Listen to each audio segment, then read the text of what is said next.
Assalamualaikum warahmatullahi wabarakatuh. Apa kabar sobat muslim? Semoga kita selalu dilimpahkan rahmat oleh Allah Subhanahu wa taala.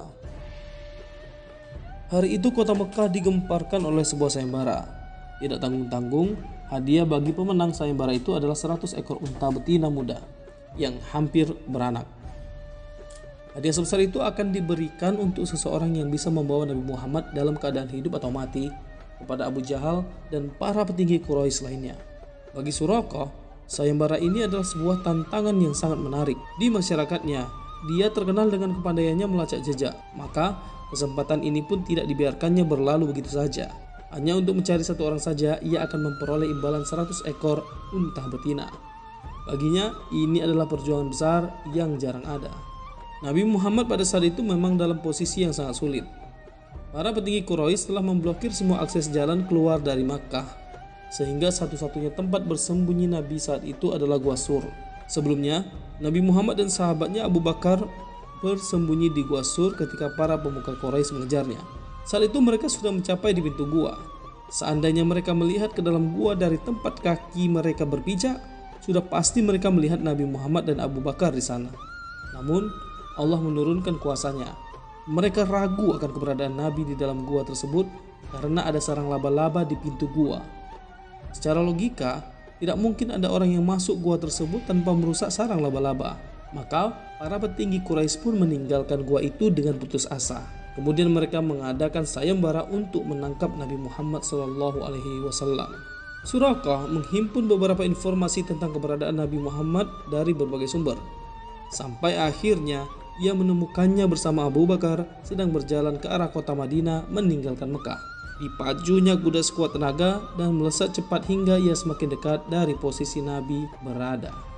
Namun ketika ia mendekati Nabi, tiba-tiba kudanya tersandung. Suraqah terpelanting dari pelana dan jatuh. Tanpa menghiraukan rasa sakit, Suraqah kembali ke punggung kuda dan memacunya. Namun untuk kedua kalinya, kuda tersebut tersandung dan lagi-lagi Suraqah terpelanting. Ia belum menyerah. Ia kembali memacu kudanya sampai pada posisi yang cukup dekat dengan Nabi. Kemudian dia meraih busur panah di punggungnya dan berniat untuk membidik Nabi. Namun apa daya, tangan itu tiba-tiba kaku, tak bisa digerakkan. Belum lagi kaki kudanya tiba-tiba terbenam dalam pasir. Dia lalu berpaling pada Rasulullah dan berteriak dengan memelas, "Hai kalian berdua, berdoalah kepada Tuhanmu supaya kaki kudaku lepas. Aku berjanji tak akan mengganggu kalian berdua." Rasulullah kemudian berdoa untuknya. Maka bebaslah kaki kuda Suraqah dari benaman pasir. Tapi karena ketamakannya, setelah bebas dia mengingkari janjinya dan berusaha melabrak Rasulullah dengan kudanya. Namun niat itu tidak terlaksana karena kaki kuda itu kembali terbenam ke bumi, bahkan lebih dalam lagi. Suraqah kembali memohon belas kasihan kepada Rasulullah. "Ambillah perbekalanku, harta dan senjataku. Aku berjanji atas nama Allah kepada kalian berdua akan menyuruh kembali setiap orang yang berusaha melacak kalian," katanya memelas. Mendengar Suraqah berkata demikian, Nabi menjawab bahwa ia tidak membutuhkan hartanya. Nabi hanya meminta Suraqah untuk kembali kepada kaumnya dan menyuruh orang-orang mencari Nabi untuk tidak mencarinya lagi. "Demi Allah, aku tidak akan mengganggumu lagi," kata Suraqah setelah kaki kudanya lepas. Setelah itu ia bahkan menyatakan keyakinannya, "Agama yang Tuhan bawa akan menang dan pemerintahan Tuhan jaya. Aku mohon apabila kelak aku datang kepada Tuhan, Tuhan akan bermurah hati kepadaku. Tuliskanlah hal itu untukku," lanjut Suraqah. Rasulullah meminta Abu Bakar menulis pada sekerat tulang dan menyerahkannya kepada Suraqah sambil berkata, "Bagaimana jika pada suatu saat kamu memakai gelang kebesaran Raja Persia?" "Gelang kebesaran Raja Persia?" tanya Suraqah terkejut. "Ya, gelang kebesaran Kisrah bin Hurmuz," jawab Rasulullah meyakinkan. Setelah itu Suraqah kembali ke Mekah dengan perasaan gembira. Kepada orang-orang Quraisy yang ditemuinya sepanjang jalan, ia meyakinkan bahwa usaha pencarian mereka terhadap Nabi Muhammad akan sia-sia. "Telah kuperiksa seluruh tempat dan jalan-jalan yang mungkin dilaluinya, namun aku tidak menemukan Muhammad," katanya. "Bukankah kalian tidak sepandai aku dalam hal melacak jejak?" Peristiwa yang dialaminya tadi benar-benar membekas dalam hatinya. Ia benar-benar yakin bahwa Nabi Muhammad bukanlah manusia biasa. Ia meyakini Muhammad adalah Nabi yang diutus oleh Allah.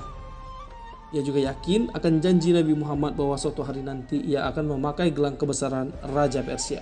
Saat itu Jazirah Arab diapit oleh dua kerajaan besar, yaitu kerajaan Bizantium di barat dan kerajaan Persia di timur. Sedangkan umat Islam masih sangat kecil, bahkan belum memiliki sebuah negara sekalipun. Janji Nabi kepada Suraqah bahwa ia akan memakai gelang kebesaran Raja Persia seakan-akan mustahil jika mempertimbangkan situasi dan kondisi umat Islam saat itu. Karena janji Nabi itu bermakna bahwa kerajaan Persia yang besar, berperadaban tinggi, dan memiliki tentara yang sangat menakutkan itu akan ditaklukkan oleh umat Muhammad di saat Suraqah masih hidup. Padahal saat itu umat Islam masih sangat lemah, namun dalam hati Suraqah tetap yakin bahwa janji itu pasti akan terwujud.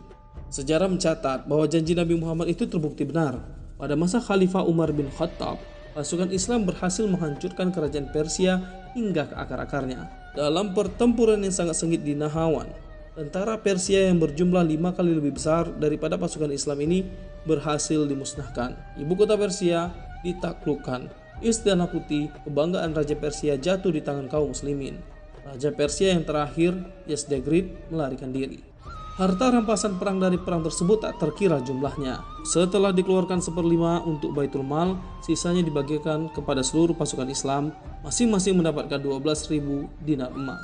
Di antara 1/5 yang dikirimkan ke pusat pemerintahan Islam, Madinah, terdapat pakaian kebesaran Kisra bertahtakan perhiasan dan permata, pedang Kisra yang terbuat dari permata, dan juga mahkota Raja Persia.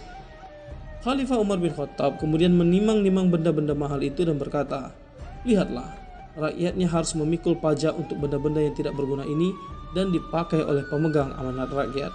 Setelah itu Khalifah memanggil Suraqah.